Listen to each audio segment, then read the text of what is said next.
Good morning sir. Good morning. मैं जानना चाहती हूँ कि हम सिचुएशन को बिल्कुल ऐसे कैसे देखें कि हमें सिचुएशन से बाहर निकलना है।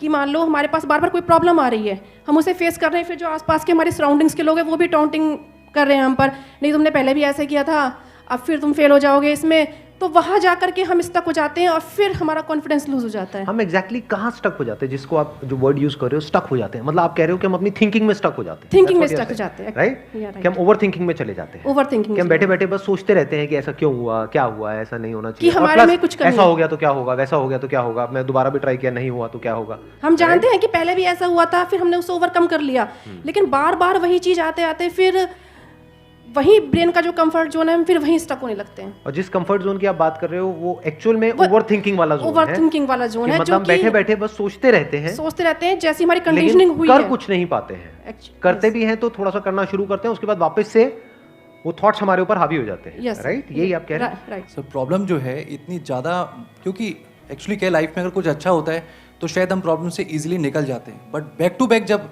आपको फेलियर्स ही मिल रहे हैं उस टाइम पे भी आपको फिर दिखना ही बंद हो जाता है कि हाँ, निकलने का भी कोई रास्ता है। प्रॉब्लम सबसे बड़ी पता है क्या है, कि सबको यही लगता है कि हमारी प्रॉब्लम सबसे बड़ी है।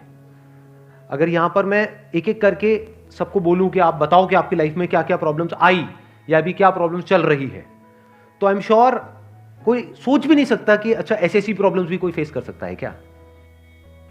तो इन प्रॉब्लम्स के बावजूद भी कुछ लोग आगे बढ़ पाते हैं, कुछ नहीं बढ़ पाते हैं।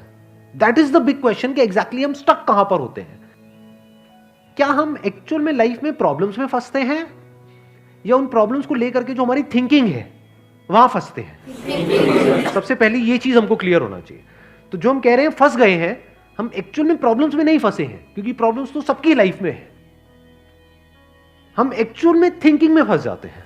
Right.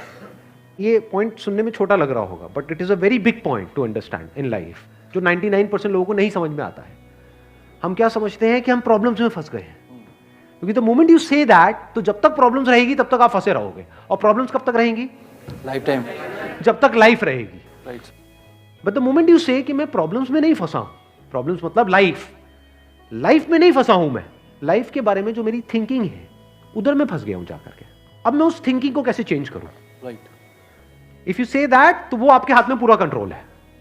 But if you ask me this question कि मेरी लाइफ की जो प्रॉब्लम्स हैं वो कैसे सॉल्व हो, तो उसका कोई जवाब नहीं है, क्योंकि वो कभी नहीं होगा। आज आपकी एक प्रॉब्लम है वो सॉल्व हो भी जाएगी, कल कोई और प्रॉब्लम आ जाएगी, परसों कोई और आ जाएगी, फिर कोई और आ जाएगी, फिर कोई और आ जाएगी। Right sir. तो कैसे हम अपनी थिंकिंग को चेंज करें? सिंपल। थिंकिंग चेंज हो गई तो सब चेंज हो जाएगा। सब चेंज हो जाएगा, क्योंकि प्रॉब्लम्स को देखने का नजरिया बदल गया तो प्रॉब्लम बदल गई। एक बंदा जिसकी थिंकिंग नहीं फंसी हुई है, उसको आप चारों तरफ से फंसा दो, वो निकल जाएगा। लेकिन जिसकी थिंकिंग फंसी हुई है, उसको आप जा करके दुनिया जहान के सारे रिसोर्सेज दे दो, पूरा का पूरा खजाना भी दे दो, तब भी वो नहीं निकल पाएगा, तब भी रोएगा बैठ करके कि क्या मेरे को चारों तरफ खजाने से कैद कर दिया। अरे भाई, खजाना है, कैद नहीं है। देखे ना ऐसे लोगों को जिनके पास में सब कुछ है लेकिन रोते रहते हैं। तो सब कुछ मिलना इज नॉट अ सॉल्यूशन। जिनकी लाइफ में कोई प्रॉब्लम नहीं है वो भी रो रहे हैं। सो अब आता है कि इसका सॉल्यूशन क्या है, कि we are stuck in our thought process, how to get out of it. तो सबसे पहली चीज ये समझनी है, ज्यादा सोचने से कुछ नहीं होता है, सही सोचने से होता है। अभी सही सोचना क्या है? What is right thinking? Positively, not positively सोचना। इसको भी ध्यान से समझ लेना। पॉजिटिव सोचना क्या सही सोचना होता है? फॉर एग्जाम्पल, आगे आप जा रहे हो, किसी जंगल में हो और आगे दलदल है और आप पॉजिटिव सोच रहे हो, मेरे साथ में कभी कुछ गलत हो ही नहीं सकता, मैंने तावीज पहना हुआ है, ये मुझे बचाएगा। बहुत लोग हैं बहुत पॉजिटिव है लाइफ को लेकर के, बट क्या उनकी सोच सही है? अभी सही सोचना क्या है? सर मेरे हिसाब से मतलब इंटेलिजेंसी से सोचना, कि मतलब कुछ ऐसा सोचे कि आगे जाके हमें कोई हानि ना हो, कि एक इंटेलिजेंट माइंड से सोचे। अभी इंटेलिजेंट क्या है और फूलिश क्या है? एक है फूलिश तरीका सोचने का, बेवकूफों की तरह सोचना, एक है इंटेलिजेंस के साथ में सोचना। What is intelligence? जिसको हम इंटेलिजेंस कहते हैं वो इंटेलिजेंस क्या है? साइंस को इंटेलिजेंस कह सकते हैं? नहीं कह सकते, नहीं कह सकते। तो किसको कहोगे? सुपरस्टिशंस को इंटेलिजेंस कहोगे? सुपरस्टिशंस मतलब क्या? बिलीफ, कुछ भी मान रखा है उसको पकड़ के बैठे हुए उसके हिसाब से एक्ट कर रहे हैं। उसको इंटेलिजेंस कहोगे या साइंस जिस तरीके से आगे बढ़ रही है उसको इंटेलिजेंस कहोगे? एग्जैक्टली। तो साइंटिफिक वे ऑफ थिंकिंग समझना पड़ेगा, वो क्या है, उसको अपनी लाइफ में लगाना पड़ेगा, तब आप कह सकते हो आपकी जो थिंकिंग है वो सही है। अब ये साइंटिफिक थिंकिंग मतलब क्या? रियलिटी को एज इट इज देख लेना, दैट इज साइंटिफिक थिंकिंग। यही तो है, और क्या है? There are laws of this universe, उसको एज इट इज देख लेना, उसको ऑब्जर्व करना, यही तो है साइंटिफिक थिंकिंग। उन लॉज को बदलना नहीं, क्योंकि साइंस बदल नहीं सकती उन लॉज को। लॉ ऑफ ग्रेविटी को साइंस बदल नहीं सकती है, उस लॉ को समझ करके उसके हिसाब से एक्ट कर सकती है। इसी साइंटिफिक थिंकिंग को अगर हमको अपनी लाइफ में लगाना हो तो इसका मतलब क्या? एक थिंकिंग हो सकती है लाइफ से रिलेटेड, जो भी आपके दिमाग में कचरा भरा पड़ा है बचपन से लेकर के आज तक, जैसा आपको समझाया गया है लाइफ के बारे में। किसने समझाया है? वो लोग जो खुद नहीं समझते,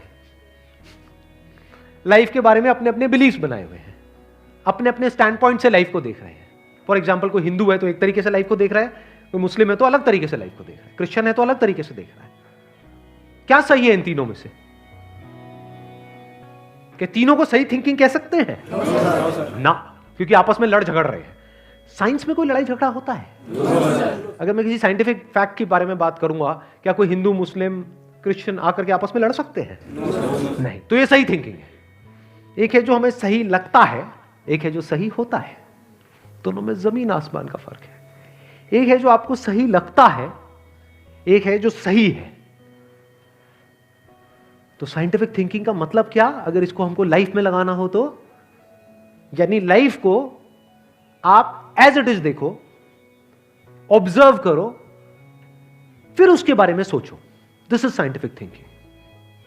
और ये जो फंडा जिसकी मैं बात कर रहा हूं, इसको आप लाइफ के किसी भी एस्पेक्ट में लगा सकते हो। इसको बिजनेस में लगा सकते हो, इसको जॉब में लगा सकते हो, इसको रिलेशनशिप में लगा सकते हो, इसको हेल्थ में लगा सकते हो। बिजनेस क्या है अगर रियलिटी को एज इट इज देखना नहीं है तो? अब ये जो आपने कहा कि बिजनेस में सब झूठे भरे पड़े हैं, क्या ये सच है या आपका अपना एक स्टैंड पॉइंट है? अभी इन्होंने बोला कि बिजनेस में सब झूठे भरे पड़े हैं। अभी ऐसे ही यहाँ पे मैं अलग अलग लोगों से अलग अलग बातें पूछूंगा ना, तो सब बड़े कॉन्फिडेंस से बोलेंगे, as if they know it for sure. जैसे मैं पूछूंगा, हाँ भाई यहाँ पे किसी मेल का किसी का ब्रेकअप हुआ होगा, तो सारी लड़कियां ऐसी होती हैं, सब धोखेबाज हैं। ऐसे ही कोई लड़की से पूछूंगा, वो आकर के बोल देगी, सर ये तो मर्द जात तो है ही ऐसी, इसका कुछ हो ही नहीं सकता। क्या ये सच है? या आपका अपना एक स्टैंड पॉइंट है, अपना आपका एक बिलीफ है? तो ध्यान से समझ लेना, इसका जो सबसे पहला स्टेप है वो है अंदर जो भी कुछ पड़ा हुआ है आपके, जो भी आपने मान रखा है उसको छोड़ दिया। अब आप हल्के फुल्के हो गए, अब एज इट इज देखा लाइफ को, लाइफ को ऑब्जर्व किया as life, not my life. For example, anger, क्या एंगर आपका है? बट आप एंगर का सोल्यूशन कैसे निकालते हो? मुझे गुस्सा आता है, मुझे गुस्सा नहीं करना है। कभी भी आप एंगर का ऐसे सोल्यूशन निकाल ही नहीं सकते। सिर्फ आपको आता है गुस्सा या सबको आता है? सबको आता है। तो क्या एंगर सिर्फ आपकी प्रॉब्लम है या एंगर एक लाइफ की प्रॉब्लम है? Fear, if you can look at fear, not your fear और माई फियर, फियर, डर है ना, वो डर क्या है? Can you look at it? इसको बोलते हैं साइंटिफिकली चीजों को देखना। रिलेशनशिप, नॉट माई रिलेशनशिप और योर रिलेशनशिप, रिलेशनशिप। तो इस तरह से जब हम चीजों को देखते हैं ना, not from a subjective point of view but from an objective point of view, जैसे एक साइंटिस्ट देखता है, जैसे एक साइंटिस्ट ऑब्जर्व करता है, वहां पे ना खुश हुआ जाता है, ना परेशान हुआ जाता है, ना पॉजिटिव हुआ जाता है, ना नेगेटिव हुआ जाता है। This positive and negative is your stand point, is a subjective point of view. In objective reality, उसमें खुश क्या होना है और दुखी क्या होना है, वहां पर सब कुछ क्लियरली नजर आ रहा होता है। वहां पे कभी भी हमारी थॉट प्रोसेस स्टक नहीं होती है, हम फंस ही नहीं सकते। बिलीफ्स में आप गारंटेड फंसोगे। शॉर्ट टर्म में वो अच्छे लग रहे होते हैं क्योंकि वहां पे कंफर्ट मिलता है। जो भी हमने मान रखा है, अगर उसको पकड़ करके हम बैठे रहें और उसमें गोल गोल घूमते रहें तो बड़ा कंफर्ट मिलता है, लेकिन आगे जाकर के वो हमको फंसा देता है, एंटैंगल्ड कर देता है। बट जो रियलिटी है वो धीरे धीरे आपको आजाद करती रहती है, जितना आप रियलिटी को समझ जाते हो उस लेवल तक। यानी कि अगर इसको मैं पूरा समअप करूं, जो भी मैंने अब तक कहा है उसको, ये सेशन शुरू कहाँ से हुआ था? फेलियर से हुआ था कि एक के बाद एक हमने लाइफ में बहुत सारे फेलियर्स फेस करे हैं। तो अब अपने फेलियर्स को ऑब्जर्व मत करो, अपने को बीच में से हटा दो, ऑब्जर्व करो ये जो फेलियर्स हैं ये क्या है। तो you will start seeing the nature of those failures, you will start seeing the causes of those failures. For example मेरी लाइफ है, अगर मेरे को उसको ऑब्जर्व करना है, दो तरीके हो सकते हैं। एक ये, अब मैं अपनी लाइफ में थोड़ा सजा रहा हूं जिससे कि आप उसको रिलेट कर सको। मैंने पास में कुछ गलतियां करी, बहुत बड़ी बड़ी गलतियां करी, मेजर लॉसेस हुए, तो एक एंगल तो ये हो सकता है मैं ऐसा कैसे कर सकता हूं। दूसरा ये है कि मैं ऑब्जर्व करूं कि एग्जैक्टली वो गलती क्या थी और उसका कॉज क्या था।